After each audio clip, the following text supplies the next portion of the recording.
Welcome to the Your Peak Life podcast. Let's conquer the summit of life and reach the apex of our potential.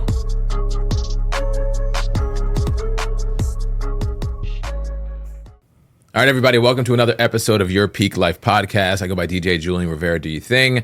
We have a slew of guests in here today and some familiar faces and a new face. We have Councilman Chris Taylor in the house. Also running for Mayor of Virginia Beach. Yes, sir. City of Virginia Beach, We know 2024. Boom. We got Mr. Mike Little. I'm just here to support and ask some questions. We got Mr. Edgar Munoz. I'm back. Yeah, Mr. Munoz in the house. But Chris, we want to thank you for coming into the show today, bro. Seriously. Absolutely. And you're on an amazing journey right now, to say the least. I think you said the number before we started, 64 days until a decision. 64 days until Right. November 5th, yes. So give us like your backstory. Like you're currently serving on City Council of Virginia Beach, right? Yep, currently City Councilman District 8, so covers from Thalia, Malibu, Kings Grant, Little Neck, Chesapeake Colony, Trentwood, Wave Church, to John B. Dye, Cox High School, and then the district ends right at the Lesnar Bridge, Chicks, Bubbles.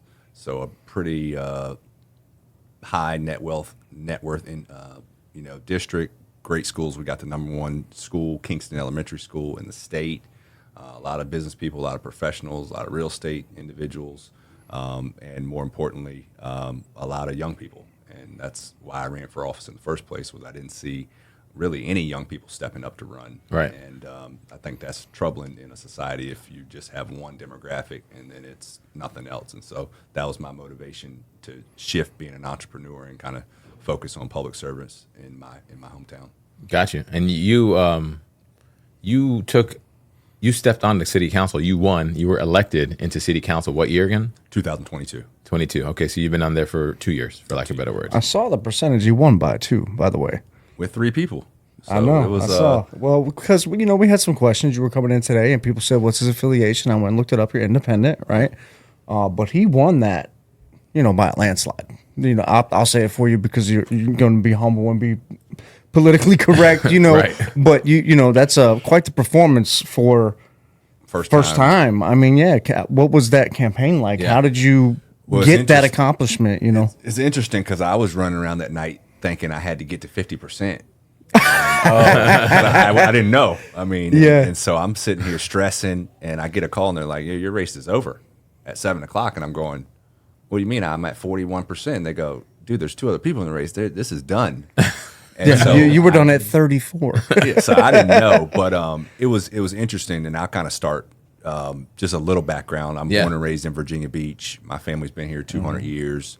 My mom and her sisters integrated the elementary school that my kindergartner and second grader go to now. Okay. So we've been here a little while. Great-grandmother and her mother bought land in 1918 on the farm. They were free. So I've always been surrounded around individuals that didn't care about barriers. They just kept moving forward. My dad was born in SeaTac at the ocean front, single mother, in the early 50s, and it was a peaceful place. It wasn't the hood. It wasn't bad. It was just oceanfront property that had a lot of one ethnicity. And so my whole upbringing has been work hard, play the game, win. So when you relate that to business or life, when I signed up to run for office in 2021, I started exploring.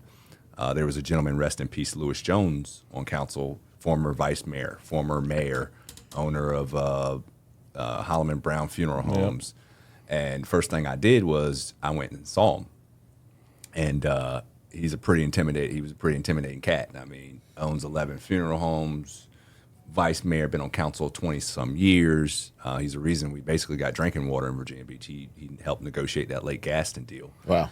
And so I went and met with him, and he said, I like you because you're the first guy to come and see me in 40 years. I was like, okay, that's what's up. And he said, but I'm gonna blow you out. Like I'm gonna spend $200,000. Just so you know, locations everywhere. You ain't really got no shot.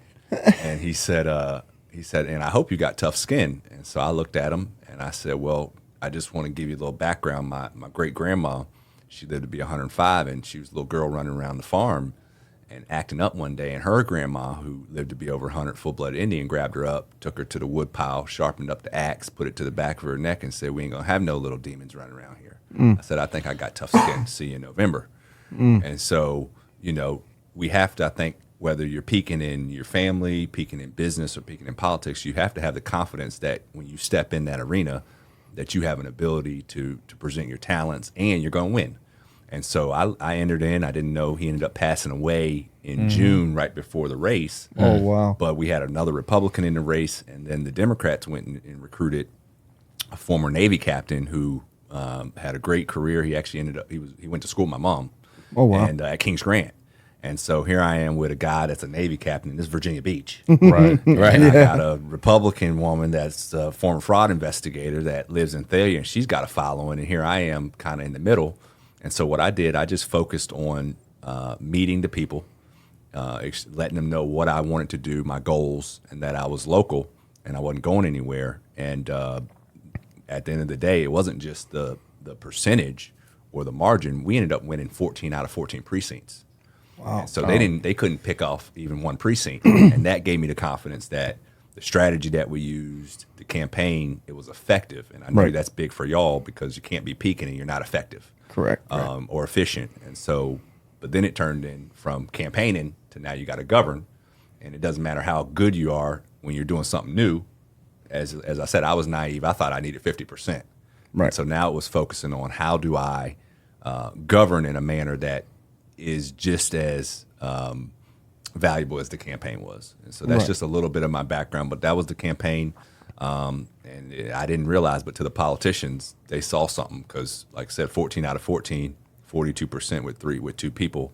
That was significant in the game of politics. And you say that your grandmother said good manners and respect will take you further than money. She used to just preach that good manners will take you further than money, Chris. Good manners will take you further than money. And Mr. Brown was my first investor when I started in real estate. I actually bought my personal house. I live to this day from him. Wow. Oh, wow. Okay. So I was That's I knew amazing. him. And I'd go have a, So that was his father-in-law. So he married into that family. No, first of all, you've been sitting on this. He told came none of ready. us. Nobody knew.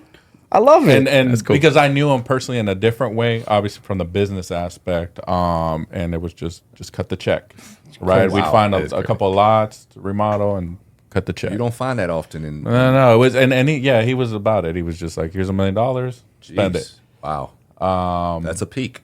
Yeah, it was because we would go see him, and it was just That's like he'd be awesome, sitting though. in his living room, which you went to go see him, so I know what it looks like. I was in And the then room, but having this I had drink. the benefit of being in the room with the urns behind his desk, and it was dark. It was like the Godfather. Yes. and he That's shows up at the awesome, door, and man. I'm like, with oh, his drink and. it was real. Yeah. That's awesome, though. And because I would go see him, it's like, I need you to sign this, that, and the other. This is what we got. That's what's up. It's a small community. And which is interesting. And he was a character, not many words, but it's cool to see you actually here now, and then also your grandmother's words, which is, I think, very, very true. Was that money doesn't buy class Absolutely. either? It only amplifies who you are, Exactly. So that could speak to his character. Like him doing business with you. What time frame was this? This was late 2017 into 2019. So you're actually pretty much brand new in the area and to the scene. Yes. And he entrusted you based on character and performance. It didn't matter that you were new here or new to the business. You were doing your job. Right. Yeah. I stopped doing business with him. But that's, around 2019. that's awesome. But that's awesome. Like, not many people doing that. That's all I'm saying. Right. So I mean, then leveling up too. Now you've also been been in council now for around 2 years, and then there was another pivot. That you're a very goal oriented guy. I've known Chris for a very long time. All right, he hits the goals. What's next? But when he hits the goals, he ensures he did exactly what he was supposed to do, not what he needed to do, because he has the goals, he hits it, and then he executes whatever those goals are. Not like, hey, I'm here, cool. Leave me alone. I had a question right along that line Yeah. of you made kind of mention of it. You had this new role, and what people don't understand is you can prepare all you want. Yeah. when it happens, so the last couple of years, I'm sure, have been riddled with lessons learned, is what we called them in the military. You know? I mean, Big Mama, you call that wisdom earned. Yeah. Wisdom comes through experience, and then based on what you do with that experience, hopefully is the lesson. And so the thing I realized very quickly was I was not going to be able to be as active in my business. I was a founder of Smoothie Stop, and I don't think oftentimes people understand founder is a role. It doesn't mean I want to be there every day. The goal is to start it, build it, and move on. I like Smoothie And Stop, so, man. when I ran for office, we had 6 locations, and I had scaled it up with our team, had a lot of money invested in the business, and here I was now, a public servant, expected to serve and have honor to the duty that I've committed to. And I realized very quickly there's no way I could be in the store. I remember 3 weeks after I won, I'm in there making a strawberry banana and a lunch crunch for one of my landlords who's worth several $100 million, and my phone's going off as the city manager, and I'm like, I can't be interrupting customers doing this to do the business. And so I decided in September 2023 to step away from the business day to day, which was a big deal because I had spent blood, sweat, tears, everything I had put in the business to grow it. And then when I announced to run for mayor, we were down to 2 locations, and today we have 1 location. And so that's also, I think, important to the title of your podcast is you can be peaking and still make room for efficiencies. You have to acknowledge what you can do and what you can't do. And the first thing I realized on council was my advantage was I would sit down and get my packet and I would read it all.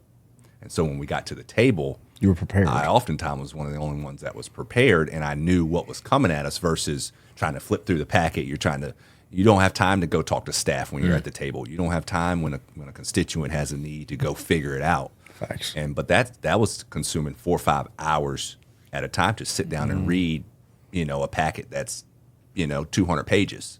And this is on policy, this is on land use, this is on zoning, this is on anything you can think of in the larger city of Virginia. Impactful data. And that was kind of the shift where I realized if I'm going to do this all in, I got to kind of make some hard decisions. And Julian knows, no entrepreneur wants to build something And then shut it step down. away before it's where it needs to be. Yeah. And that was probably one of the hardest lessons I learned, that you can set a goal. And I set the goal to run for mayor in 2012. I was in New Kent, and it was actually a guy from New York talking a lot of trash. And you guys are high performers. I don't really do well with people talking trash to me. Motivation. And we were at the bar. Julian was actually DJing the event. And this guy, he's from Rochester, New York. He's talking big and bad. And I said, yeah, I'm going to be the first mayor, first black mayor of Virginia Beach. And he goes, yeah, really? And I said, mark my words. And it was 2012. So you fast forward, that's 12 years. And when I sit in the seat now and I realize what I'm doing for my city, yes, there was motivation because he was talking trash, but when that came out of my mouth, and you guys are big, and I'm speaking your dreams, speaking things to life. Absolutely. It was already in motion. Yep. And so, bringing that full circle, now it's easy to wake up daily and go, you know what, my first priority is number one, my family, my kids, my wife. But then I got to go into the community and serve to make sure that we're implementing and executing exactly what you said, the platform. Because oftentimes your politicians promise, Right. show up, and then when it's time to govern, Well, we don't see what was campaigned on. we don't actually see the action. And then some of those things is we're big on mentoring, and that's some of the stuff that I saw that you're going for the community. Mentoring and creating programs for mentoring around the community. Which I think is great. 2017, I founded helped found the Boys Club at Kings Grant Elementary School, and I just showed up every week, 1 hour a week, and we mentored young boys, and they were all different races, all different demographics, and we reduced visits to the office by 80% in about 3 months. Yeah. And so that was good for the administrators. I love that. That was awesome. good for the children. And then even last year, in the midst of, winding down stores, kindergartner, family, newborn, I still went every week that I could and mentored those boys. And we had 11 boys graduate the program. And I just reached out to the school this year and said, I'll be back. And they go, you're running for mayor? I said, I'll be back. That's in me. Like, I love coaching. I love seeing young men and women actually realize that they're not a trouble kid. They just got a trouble home. Yeah. If you don't eat that So- night and you come to school the next day, yeah, you got an attitude.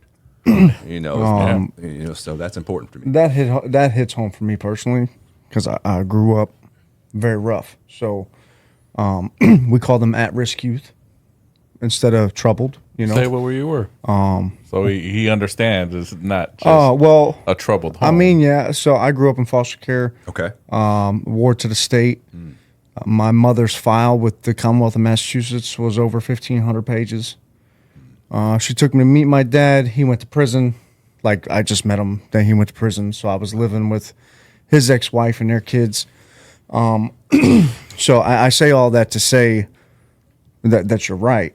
But some people, you know, those kids, they think they're the problem. And they almost never are, right? So it's important for people that have been there and done that to be in those rooms, but also for someone like yourself to say, like, for me, the fact that you're running for mayor only means that you should be there more so. You know, and not that you're going to a place where you're above us, which is how some people might act, which is why our first interaction when you came to the training, and even right now, I appreciate who and what you are and what you're doing. And I think you need to know that. So, Amen. Well, we need guys that are going to be in these seats. I mean, we have an opportunity here this year. Forget the mayor's race. We have an opportunity that we have someone that wants to go find business people, professionals that want to give back and open the door. So you don't got to figure out, how do I mentor? Do I need to write a manual? We have tons of elementary schools. The first thing I ask them, what do you need? They don't need more resources. We got a $900 million school budget. right. If they listen to this, they'll tell you they need more resources. Yeah. But the first thing they say is, we need men of color, men or women, to come in our schools to mentor people. And I'm talking about an hour a week, Right. sitting down and eating lunch with them. yes. We're not getting deep. We're Right. just eating and having someone that's not judging them, someone that's not criticizing them, someone that's not telling them they're bad. And last year, once we set the tone, I said, what do you all want to focus on? And we ended up picking leadership, accountability, and respect. Love it. And this is second and third graders. And so Yeah. by the end of the year, it was great because you stepped in on Monday, Little, and you know that Johnny had an issue on Friday Yeah. in class. Well, we didn't just skate over the issue. Johnny, was it leadership, responsibility, or accountability? He goes, I was disrespectful. And I would go, are you accountable for that? Yes, that's why I write it down. That's a leader. And Love so it. we turned it Love it. into something positive versus the disrespect is negative and you get in trouble. Man, I wish I had people like that. You know what I mean? Like, Yeah, we all 'cause needed it. You know, you sitting in a room, lost, neglected, wondering why this is happening to you. Yep. The city councilman comes in and talks to you. Like, And it wasn't until the end of the year that they actually connected what that even meant. They were just happy the dude was coming every week. Right, But then they're right. like, But you're n- running for mayor? You're the city councilman? but now these are city leaders, which also embeds in them hope. You know what I mean? Which we all need. So, Yeah, because you're heavily involved in the church, so it's not also just this man of faith. It's a city leader, and I Yeah. think that Yes. carries different weight when you're interacting. And you with got to them. kind of be, it's a thin line, a very thin line, because, you know, nobody wants to be preached to, proselytized There you to. go. right. But I mean, I was ordained in 2015, sent out, I got a presidential scholarship to seminary, and I didn't feel that was the way to go because it was like they were pushing me that way. And so instead, I did actually go to Fiji yeah. No? for 2 weeks. And that's where it was real. Like you were, you know, you see a little kid, his backyard's a Pacific Ocean, but he's playing with a wheelbarrow. Yep. There's no Nintendo Wii, there's no Switch, there's no iPhone. And he's they listen content. to their parents. Yeah, they're content. Yes. They're smiling. They're happy. And I'm going, if we could get just a little bit of this back, you know, I'm grateful for our nation and the things we have. But it wasn't only humbling. They were open to, I'll just tell you quickly, I'm sitting down eating with them. And they say, you're the first person that's come here and sat down and eating with us. I said, what do you mean? Y'all have had mission trips they go, no, they go on their own. Right. And I go, why would I come here To not immerse to yourself. stay with the people I came with? Right. And so by day 3, when I was going out into the villages, and it's real, like you go into a village, you got to ask the chief if you can come in. Mm-hmm. This is not, you know, driving to Broad Bay and just find the house you need to go to. Yeah. You know, you're sitting down Indian style with the chief, and he's going, what do you want to talk to my people about?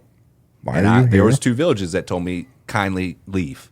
Yeah. And so we're sitting there, and I'm talking to the chief, I'm talking to the kids, and they had already identified he's a warrior. He's going to be moving next. He's going to be here. But by day 3, I had the locals bringing me Fijian food because they saw me going out and working with their people, and they're like, "You're going to be hungry. It's hot." And that's what I think. Respect it too. That was a you know? peak for me, because here I am now, ordained. Again, no experience. What does that mean? We've had a lot of religious leaders fail us, and I'm there, and I go, the people respect when you sit with them. Isn't that what we do in all of our industries? People Break want to know bread, you're right? listening to them, talking to them, looking them in the eye instead of on your phone, but you're saying you're listening to them. Yeah. Yep. And I came back kind of with this renewed hope that I wasn't just wasting my time trying to do good things. Yep. Yeah, so I'm married to a Samoan. She's half Samoan, half Tongan. So those families are in my house, as a matter of fact, today, this afternoon. you get it. I 100% get it. And part of their tradition is they send their kids back to the island for a year or two, so they get that ingrained. Yeah. And also from a ghetto kid, you don't want to be preached to. When you get to a certain age, it's like, oh, this pastor just wants to. Yeah. Well, since you made me dig a little bit, tell them where you're from, Edgar. No, I grew up in Los Angeles. Okay. I mean, part of that culture over there, it's a gang life. And my mom used to send me every summer to Mexico, to my poor side. So I could go learn. So I wouldn't go join gangs and everything in LA. So I dug holes, warmed up my water if I wanted a warm shower, things like that. And also, I think life was a little simpler without the technology, without the money. It's just like we go out hunt and eat. That's it. And there was no stress of a 9 to 5. It's a lot of the money. It was the barter system. It was I will work for this or that. And I don't know. It was just it's easier in a different sense. way. Yeah. Yeah. A lot of happiness, a lot of good memories living in Mexico. But in LA, then I'm back to everything that's around me. And my dad was not around. My mom's working all day, so there's no guidance. And all my uncles are affiliated in one way or another. Those are who I look up to at that moment, right? But I don't have somebody to go and be vulnerable with. Or come in on lunch and mentor you, or right, something outside of that circle. And I feel I would be a lot further along if I was mentored or educated a lot sooner. So all these little things I have taken, and I reach back out to Los Angeles, to all my family and friends, and educate them on everything I'm learning right now. Well, thanks to Mike, I've learned things about trust, whole life policies, things like that in business, where it's like I'm planting those seeds back over there where I know they're not doing that right now. Yeah. And they're seeing it happen in real life. And I also volunteer for the dogs program at ODS. They're not doing it this year, but they will be doing it at Fairfield Elementary.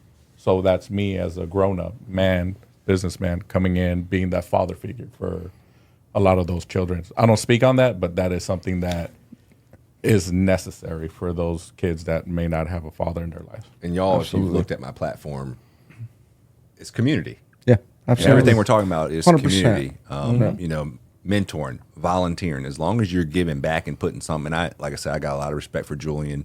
I've known him since middle school, high school. One of the things that I appreciate about what y'all are doing is I can see it's entrepreneur, I can see it's business, but I also see the community aspect. And I don't like tying myself to it. And as you can imagine, we're given a lot of opportunities to go speak or show up. Yeah. But if it's empty, if there's no value, I'd rather be with my family. Right. Yes. I've already sacrificed Absolutely. 5 stores and I'm losing. I'm making $28,000 a year to do this at 40. I didn't write that goal down. But it comes with the service, and there's never service without sacrifice. Absolutely. One of my coaches, Coach Michael Burr, he says you got to live out of your sacrifice before you can live out of your surplus. Boom. I never heard that. And but your that's good. surplus is going to be impact on people, not money. But as you know, as men Yep. who, grow up sometimes with the motivation, we look at money as success until we learn that it's not. Correct. Right. And I mean, sometimes that takes till 30, 40, 50. Some people never learn. Some people never learn, You or you know? get it at 5 or 6, which I can see a lot of y'all instilling in your children. Like my son Caleb, he goes to Wawa on every day during the school week. He better have his $1.40 for his donut, and he's going to count it out to the cashier. Yes. Yep. I didn't get that. My dad was climbing telephone poles out of the house at 5 a.m. Yep. And the people stop us every day in Wawa, and they're like I literally have grown men go, I wish my dad would have done that. Yep. I'm going, he's just counting his change out for his donut. Nah, man, you don't know what you're doing. Right. And that's community, because I That's want true. him to grow up to add value to the community, not just extract. Absolutely. I mean, you've already added value to the community from yourself by volunteering yourself to even get a chance to be serving the city council, which that's already worked out. And some people would be content. They're in a position of city council. They can still have the flexibility to work a 9 to 5, run their business, whatever the case may be. But you decided before you were on city council, but now specifically after being able to see behind the curtains, next level is mayor.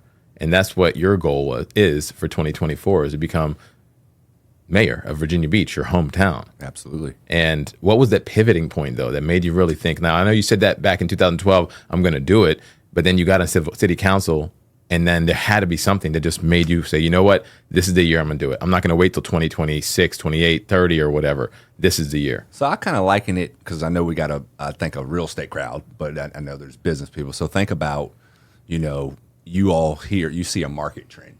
You're in the business, and you're like, all right, guys, we're really heavy on residential, but right now, if we get in multifamily, we put our chips together, the shift is going that way, and you don't want to make the pivot, but you make it, and you start seeing the fruit of it. And so I get into council, and I'm like, all right, I'm studying, I'm reading, and I'm getting a lot of feedback from citizens saying, no one's ever called us back. No one ever came to our ribbon cutting. No one got those ditches clean that you got clean. They hadn't been cleaned in 18 years. And I'm going, all right, so this is valuable work because the people appreciate it. And again, as men, as entrepreneurs, as business people, we don't always get the appreciation. And Say that again. so when you start getting that, I'm going, all I'm doing is answering the phone. I mean, I'm doing the little things. This is not. And then my wife came to me, I mean, all respect, and she said, based on your performance on council, you could sit in this seat for the next 10, 15 years. No one's going to challenge you. And I said, but I didn't come here to sit in a seat for 15 years and be the honorable. I came here to work. And she said, if you're not going to lead, then you should come home. You're not going to sit down there for 4 more years and just go through the status quo. You're coming home with a headache.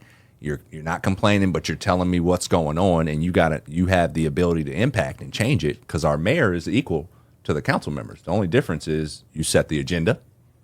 That's a big deal. Yep. And you're the ceremonial leader for the city on a state, national, and international level. Well, who better to represent a city than a native? Someone that knows it, someone that's family's been there. So I went to a few events, Julian, to answer the question specifically. I went down to Fort Lauderdale last November for the North American Mayor Summit on anti-Semitism and hate. And y'all know right now we got a lot going on around just hate, bigotry, bias. And I was shocked that the top 50-some cities, from Dallas, Beverly Hills, Miami, Rochester, New York, Mount Vernon, I mean, you name it, were there, mayors, city council members. No one knew where Virginia Beach was. They thought we were smaller than Norfolk, smaller than Richmond, and in Northern Virginia.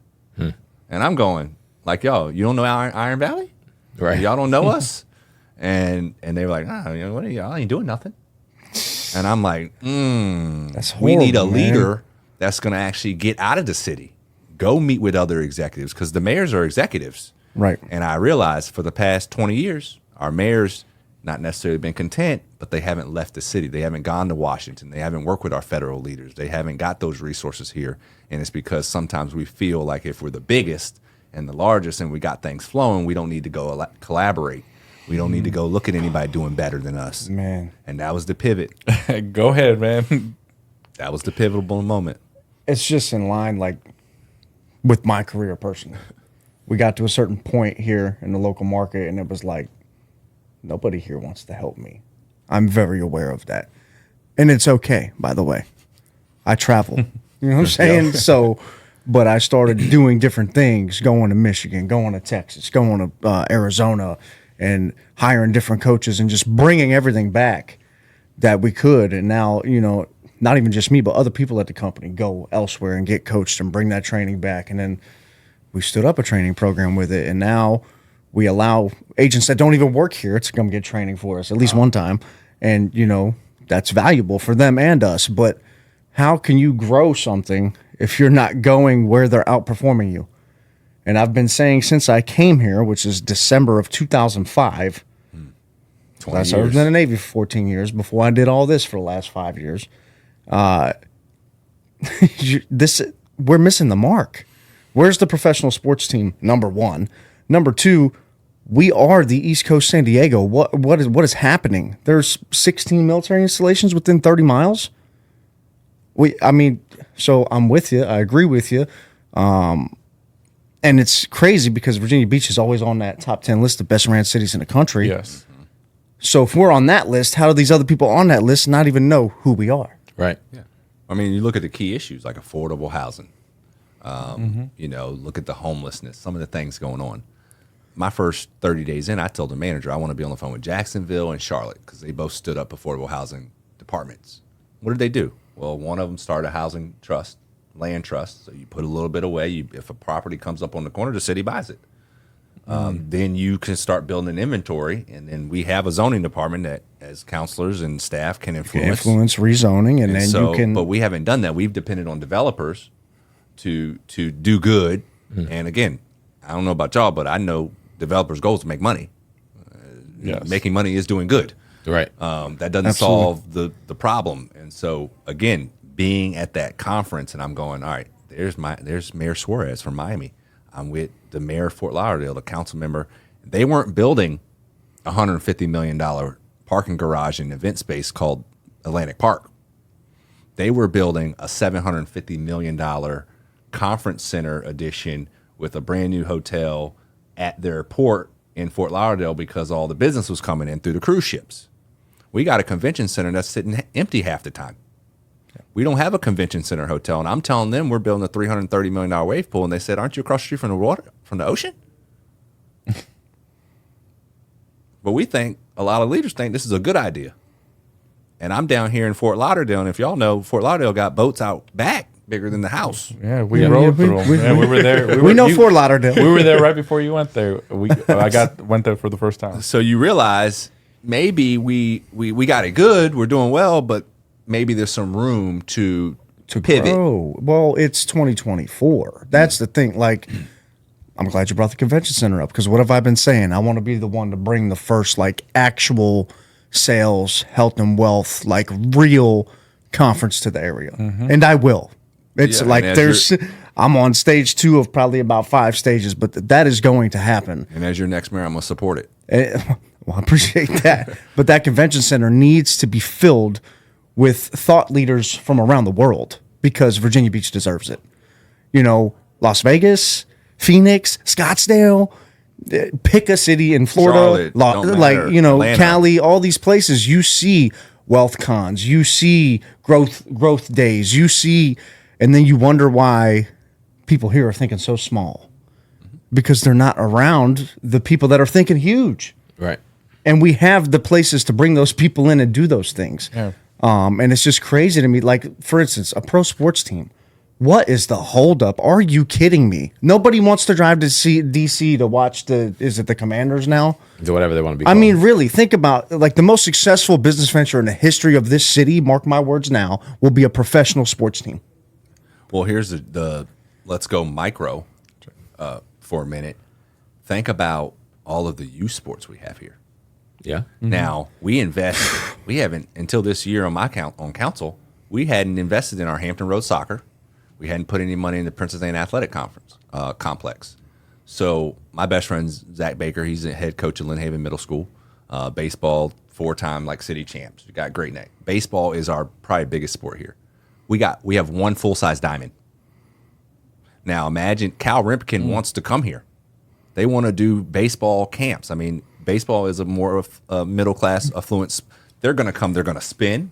They're going to go to the restaurants. They're going to stay in the hotels. They're going to be here for 5-6 days. Nice. But they won't come because we have one full-size diamond. No Virginia Beach universities outside of Virginia Wesleyan. That's my alma mater. But you can't bring in 2,000 people in a week to Wesleyan with one diamond. And so if we'd invest at the youth level, I mean, we got Mark Reynolds out of here, David Wright, Chris Taylor, Upton's, these are professional baseball players. Chris Taylor. Yeah. I was like, not you, yeah, the other one. Wait a minute, I didn't make it. I haven't hit no home runs. Did not read that. But, Well, yeah, that's kind of to the point, though. This is a breeding ground of a lot of professional athletes, fighters, ball players, both football and basketball, baseball, in general, entertainers. But we got a surf park. How many professional surfers have come out of Virginia Beach? Again, so and then you look at our ocean front, and it's a big topic we got to talk about. You're talking about peak. It's reached its peak. Who wants to come here for $300 or $400 a night and stay in a 2 or 3 star hotel that hasn't been renovated in 30 years? Not my family. The market has changed, and those cities that are better. Rehoboth Beach. Somebody just came online yesterday. There's an Iron Valley there. Rehoboth Beach, no sales tax on the food, no food tax. Better Airbnbs. People are skipping the beach. We're still going to be the beach, but Corolla, Moyock. Yeah. Yep. I mean, even Myrtle Beach. We got Iron Valley there too. So I said instead of the 150 million to put a pool across the street from the ocean, imagine if we would have given every hotel. I know it's radical. They might say it's socialistic, but imagine if you're going to make the investment with the value proposition of making the beach better. I would have rather given all the 2 and 3 star hotels $2 million and said renovate, do a facelift, because it impacts our ability to attract tourism. Yeah. But tourism is our draw. You're not going to the beach for $400 a night and staying in a double queen room that smells like mold. I'm sorry. Right. No. People aren't doing it anymore, especially with the constrictions in the economy. Yeah, well, the Airbnbs absolutely. is also a competition. Yeah, I mean, I got 3 kids under 7. I don't want to stay. My wife's not staying in a hotel double. She wants some space. She wants to be in B. She wants to be a little more privacy, and even us, when we travel as a company now, we don't go pay for hotel rooms. We go get an Airbnb. So it's like the city's really shooting themselves in the foot. And think about the diversity in this city. Most people that are here aren't going to be here long. Why wouldn't you want them to invest in your city where they have a valuable asset that's earning them income so they always come back? I mean, to be fair, it's the most one of the top 5 transient markets in the country, and we want people leaving telling good stories. Yes. Because, I mean, at the end of the day, that's just organically here. There's no way we around talked it. about the East Coast San Diego. Like, I'll tell you some of the differences. In San Diego, there's a whole beach dedicated to just a dog beach. Wow. There is PB, Pacific Beach, where you go down that strip of bars and restaurant. Every single restaurant is a different team. So every weekend it's full of people because they're all visiting their team restaurants and they're all out there in the streets. There's an aerospace museum. There's Balboa Park, which we have, the zoo and everything. But Balboa Park is all art center, aerospace museum, everything. So it's all fun for the day. It's not just one museum. Right. So if you These look are at all ideas and concepts that with a diversity of thought. I don't run on I'm the first black guy to run for mayor or Indian American, whatever. I represent an 87% white district. I didn't win because I was black. right, yeah, I'm trying to represent people. And when you That's all have that this many matters. people in Virginia Beach from the Caribbean, Latino, Very diverse. we don't have these major festivals. I mean, a Latina Fest. We went to Polyfest. But it's not advertised. We don't promote it. no, and that's Correct. something me and my wife found out this year because my daughter wanted to do dances, the Polynesian dances. She wants to learn the culture, so we brought the Polynesians. They train at my house. They practice at the house, and then we quickly found out it was at the 24th Street Park. Okay. That it really wasn't promoted because a lot of the churches and Samoan Tongans, they have their stands there for that day. But nobody knows. Yeah, it's the people walking up going, oh, Yeah. what's going on? Oh, can I What just is walk this? in here? Yeah. It's free? Absolutely. They absolutely did not know. And that's an indication of a closed culture. We promote certain things, big deal. But then when it's other things. We just let it kind of naturally occur. And that's not how you peak. You know, again, I always think about Mamba culture, Kobe Bryant. It's 2024. You're They're at a Mamba. peaking at their career, but they know they got to go to practice. They know they got to eat right. They know they got to have nutrition. They got to get rest. There's no accidental peak. I couldn't agree more. Yep. One thing I noticed, you guys had because we had Eric Edwards, our other partner. He left early yesterday, I believe, because of daycare situation. Yeah, He has a yeah. newborn, and you guys had a meeting about that. We did. What's the ideas there? I'm just curious because we have so much military coming and going, and me. Yeah, I actually got interviewed about that because I'm the only candidate that has children in Right. elementary, middle school, or high school. And so the challenge around the daycare is it's not a government responsibility to provide daycare. Even though in the city of Virginia Beach, we're the largest daycare provider through our rec centers. Most people don't know that. So I will personally say that both of my kids spent a lot of time at the YMCA and the rec centers. So, thank you. So one of the things I think we need to do is you first have to At better pricing, by the way. much better pricing. I worked at DuPont. A lot of people leave that out of my bio, but that was probably that was the peak of my professional career. Leaving this small market, I worked for a lot of big name, multifamily families around here, but the concrete was sealed. The ceiling was concrete. It wasn't even glass. And I remember my great grandmother, she said to me, so you keep filling up all their properties and you're making $40,000. She said, the ceiling, Chris, and at this time she's 101 years old. She said the ceiling's concrete, and the challenge with that is you need a jackhammer to break it, and even if you break it, it falls on your head. I was like, I gotta process that.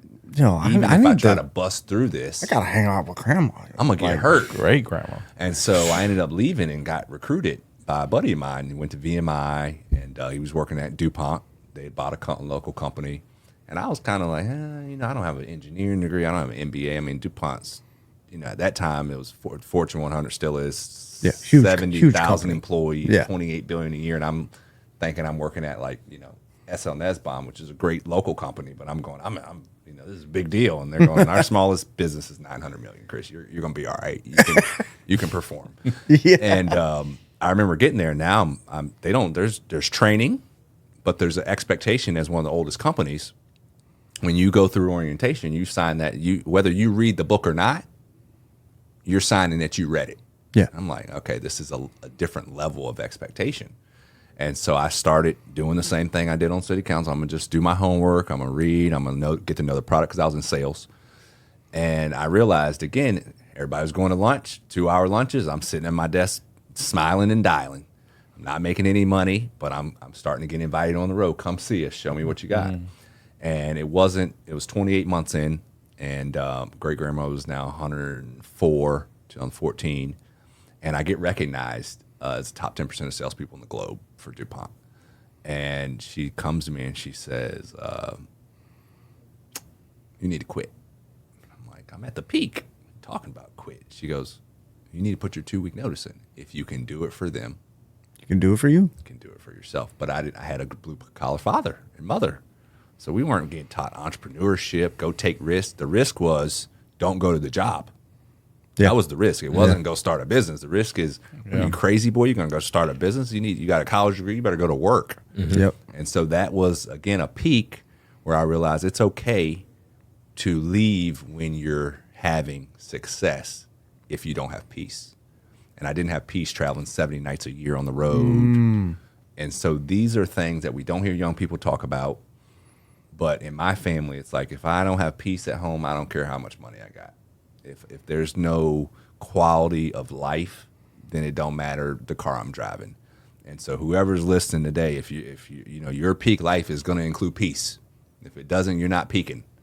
And I realized that all these touch points, the best part of my career was going to an organization called DuPont Corporation, where I was the least, the most unqualified, but because of hard work, a good mentor that I had, and a lot of coaching, I was able to become a top performer, and I still left at the top, and I still use those skills today as a councilman, as a small business person. Yeah. And so, it's just so much, in there about, just working with organizations or people or companies that are doing better than you are. Absolutely. I loved all of that.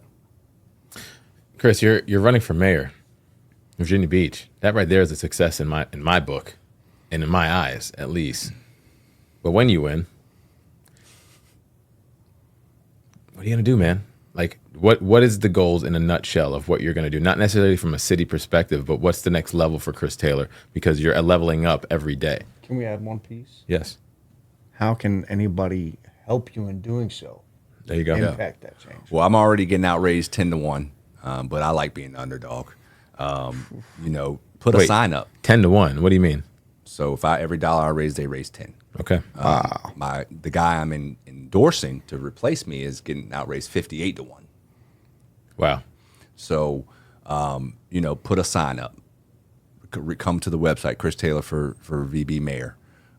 Tell somebody you met me, and if I was kind, I'm kind. I mean, word of mouth, y'all get it. Y'all are in the business. Absolutely. I'm not asking people to send $25. It's tight right now for a lot of people. But whatever you can do, go to the website, share the link. We're getting ready to release a couple videos that we worked on, in our society, Instagram, Facebook, social media. Absolutely. Just something positive about the candidate is going to get us over the top. Because, at the end of the day, it's a political machine, and I'm up against both. I got a Democratic endorsed candidate and a Republican. I'm in the middle. Yeah. And so I'm not getting the money from either party. I'm running down the middle. So, go to the website, put a sign up, work the polls, get involved. That is the motivation for why I ran. I want to see more young people get engaged. And I'm encouraged because if you look at the slate of candidates this time around for city council, got a lot of young people because they saw that wall get bust open. I have another question for you. Just because of the location, what type of impact do non-resident voters who are in the military have on the local races?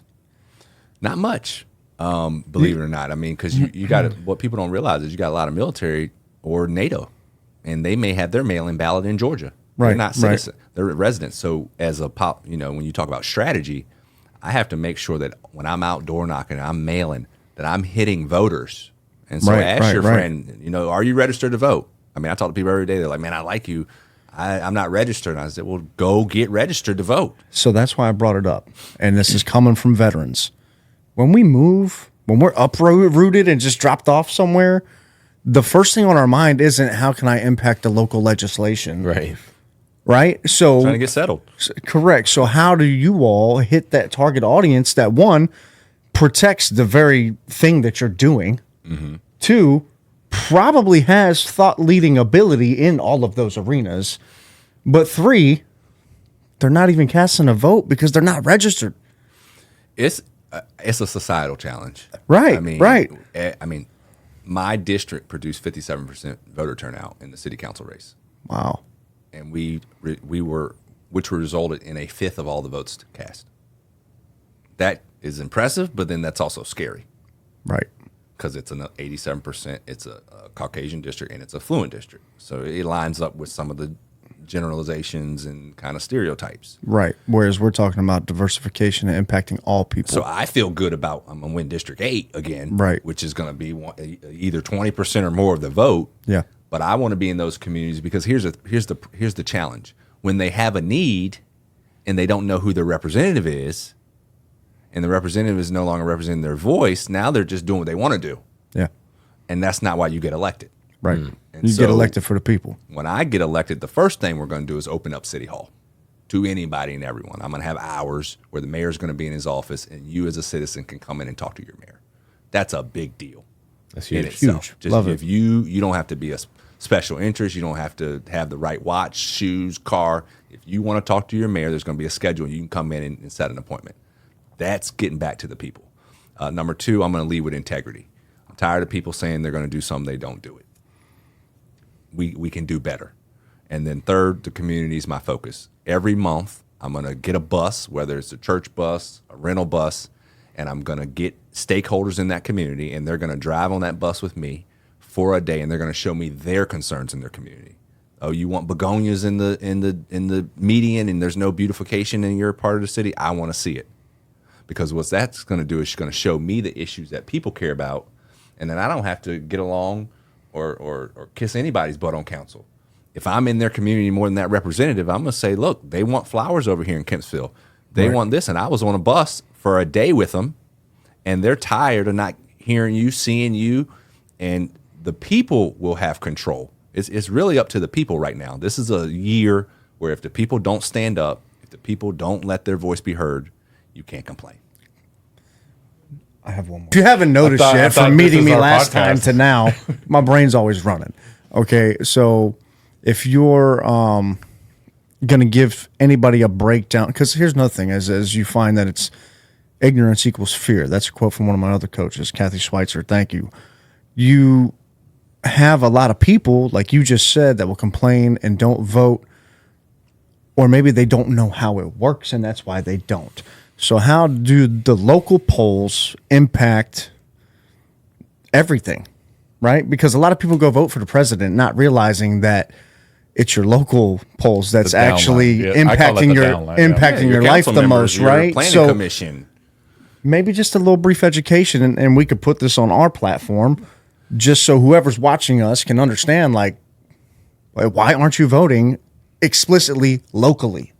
Yes. Not necessarily at a national level.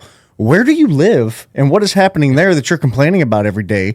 This is actually the election that can help you change And that. ask yourself, what district do you live in? If you don't know, that's the first start. There you Because go. if you don't know what district you live in, you don't know who your representative Yep. is. That's the first. Second, any adult over 18 that cares should know what form of government they're in. We're not a strong mayor city. The mayor's not the CEO. The mayor's not the executive. We're in a council manager form of government. That means the city council is your legislative body, your city manager is your CEO. So really, if you have any issues in Virginia Beach, good or bad, with how the government's being run, you should be dealing with your city manager. Right. Most people want to call and gripe with the councilman. I'm his boss, but he runs day to day. And so understand that in our form of government, we come together to legislate ordinances, resolutions, but then we step away. It's a part-time job.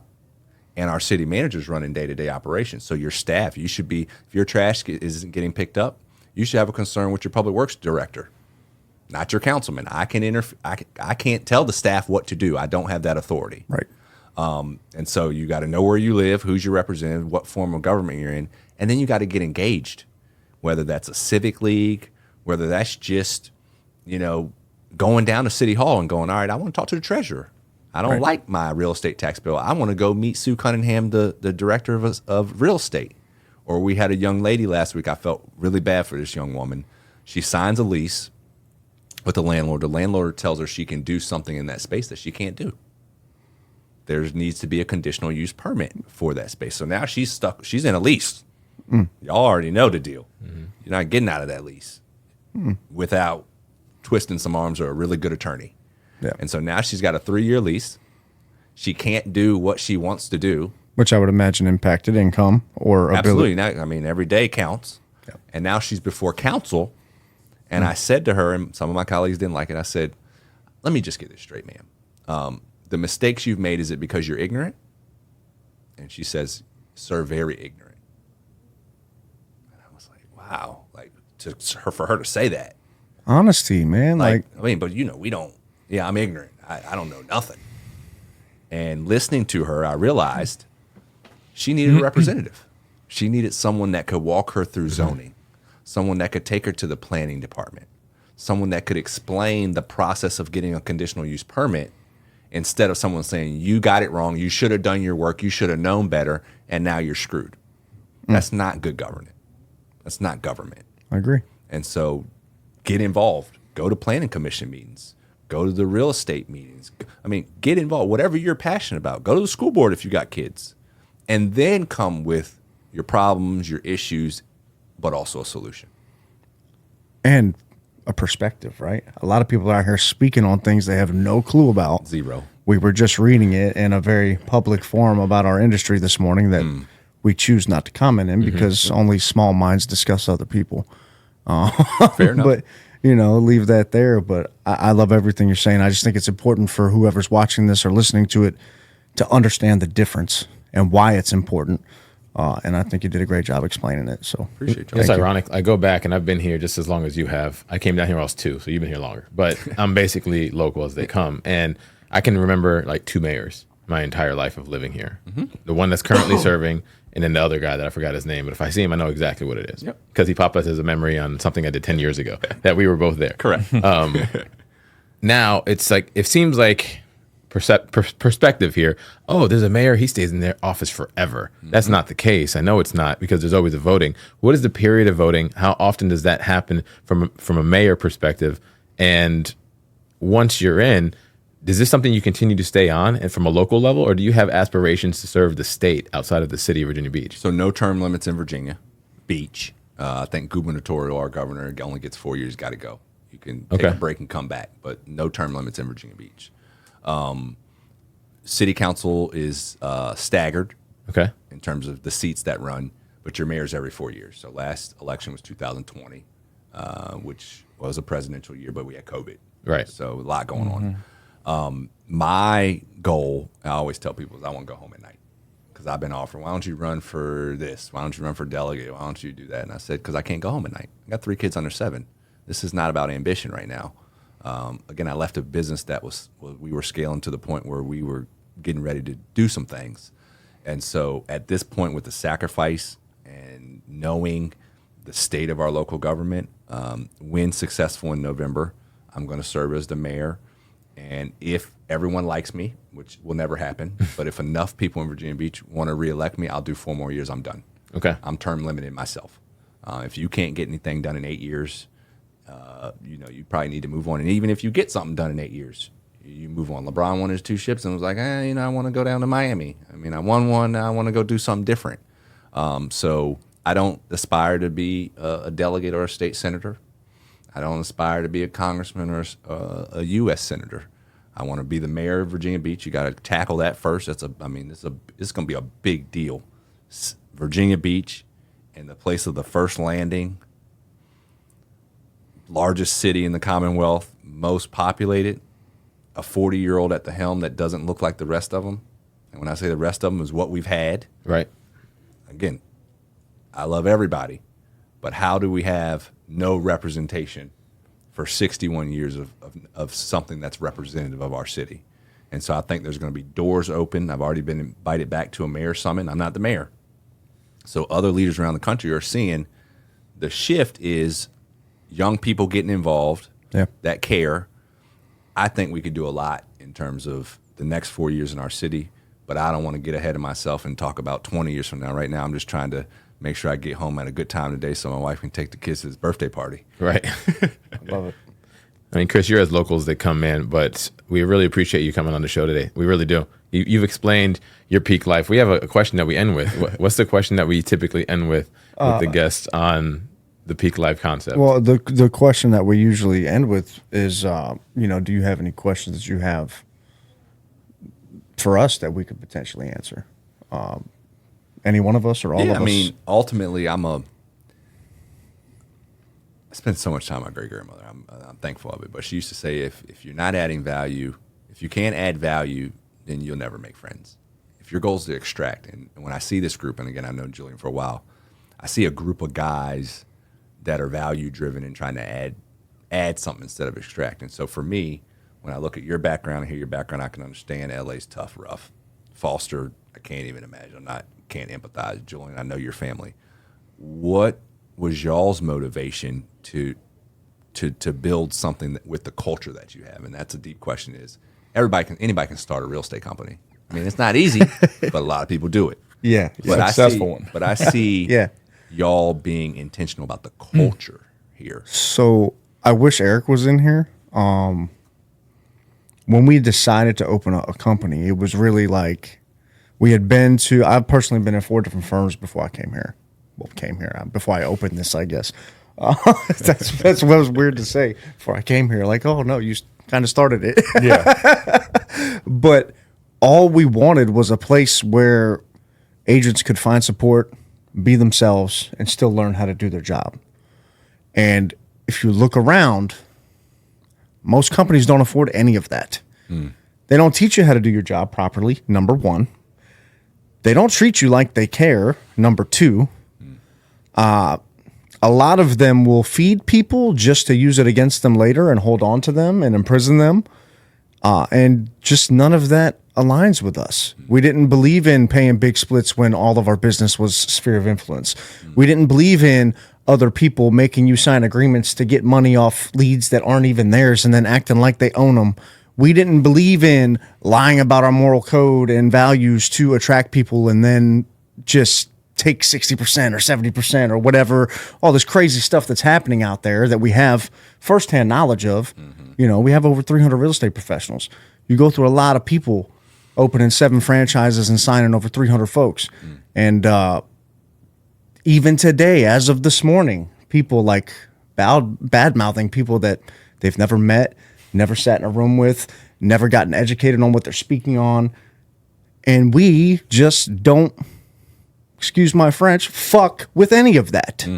My moral code is not one where we're going to sit down, pretend, fake, hide, lie, gaslight, smoke and mirror, whatever it is you're doing out there to get your business and then wondering why and blaming other people that you're failing. Lack of accountability. That's why. It's your accountability. It's your moral code. It's your ethics. It's your thought process up here that is telling you that everybody owes you something and you're entitled.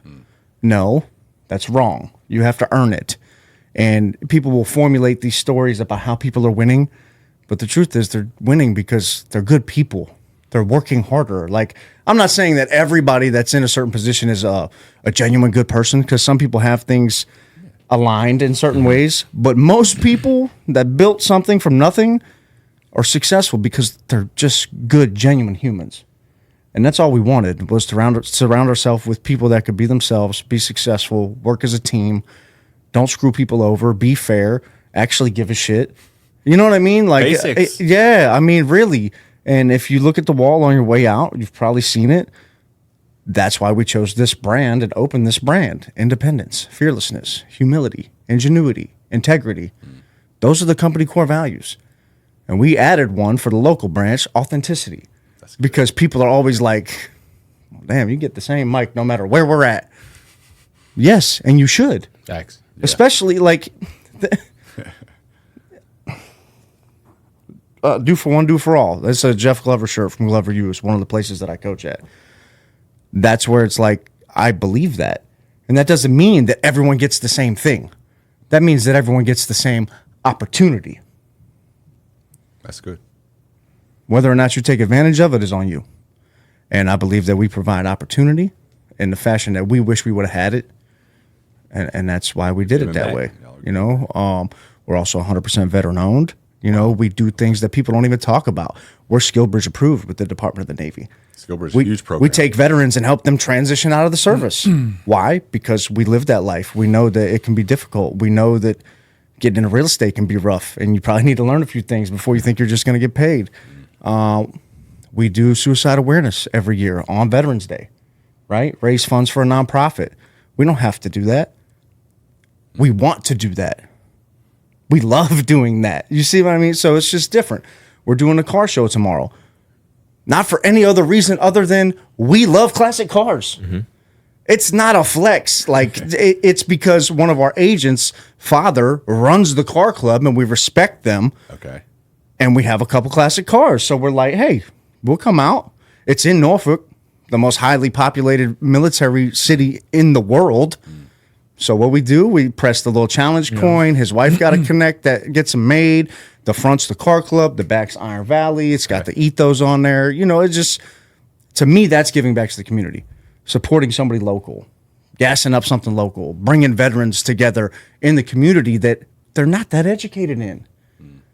You know? Like, it's weird to just be living here and not know anything about it. Right. Who's educating those 15, 16 military installations on what it is to live in Hampton Roads? The answer is nobody. There's a gap. There's a pool of people that aren't voting. Like, But they're still living here.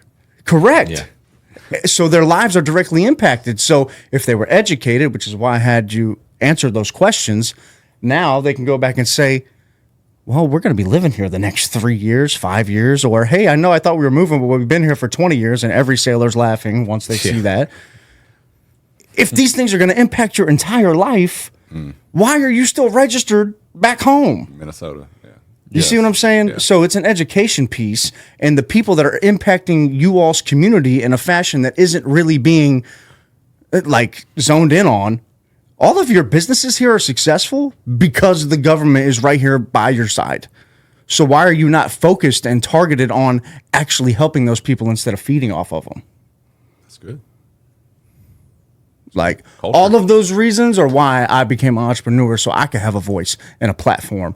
And now I'm a coach and a speaker and an author and hanging out with somebody who's running for mayor, you know, which also I have to just give a note here. When we opened in 2020 during the pandemic, Mr. Dyer did come cut our ribbon. Good. You know, yeah, 100%. So we it's get just along. that. Me and him, yeah, we get no, along. no doubt. I just know that everybody's going to have a story. And I think it's important to know that we did have representation from the city. Good. And I'm not even from here. So it's appreciated, you know, being a And I veteran. appreciate you saying that because Yeah, there's also absolutely. like this. I know we're wrapping up where people think like, they go, "Who are you running against?" I said myself. Yeah, Like I played sport, like I play ball. Like if I'm not in shape, I don't even have a chance against the best guy. facts. So I'm running against Chris Taylor. Absolutely. And that's who's going to be at the finish line with me is me. Of course. And I got family, I got friends, I got supporters. But when it comes down to November 5th at 7 o'clock, because we want this race to be called early. I don't want to go till midnight. I love it. I'm going to be looking in the mirror, and it's not going to be, what did he do? Did they write you a check? Yeah. It's going to be, you put in the work. Now we move forward Yeah. and keep your word. So I That's- appreciate everything y'all are doing as a company, as a culture. And again, he's one of my best friends, someone I've known for a long time. The ability to see Julian prosper Yeah. and be able to look after his family. And again, we had a lot of conversations. That time, y'all provide time freedom. Y'all provide that ability for someone to earn money and be with their family. I'm gonna drive by Julian's house today and see if he has a sign out in front. If not, I'll go put one. I was on going for to you. say something today. I didn't because I know there's not a yard sign out front. Gotcha. But Hey, if guys, people support want to go local. register, what's the website? What's the So I'd go to the registrar's office or Virginia Beach Registrar. They can guide you in terms of, because for the district races, you only get to vote for the person in your Right. district. Mm-hmm. The mayor is at large. Mm-hmm. And some people, as y'all said, they're only going to vote for president or Congress. I'm the opposite, and we had that conversation. So go to the Virginia Beach 'Cause I get Registrar's it. office. I know everybody's tech savvy. Google it. Where can I register to vote in Virginia Beach? You'll figure it out pretty quickly. Yeah. And then, Chris Taylor for Virginia Beach, for VBmayor.com for VB. Google it. And I appreciate y'all allowing me to come on this platform today. It's been a joy because y'all are all peaking and y'all are doing really well. And I know people think the peak's the end.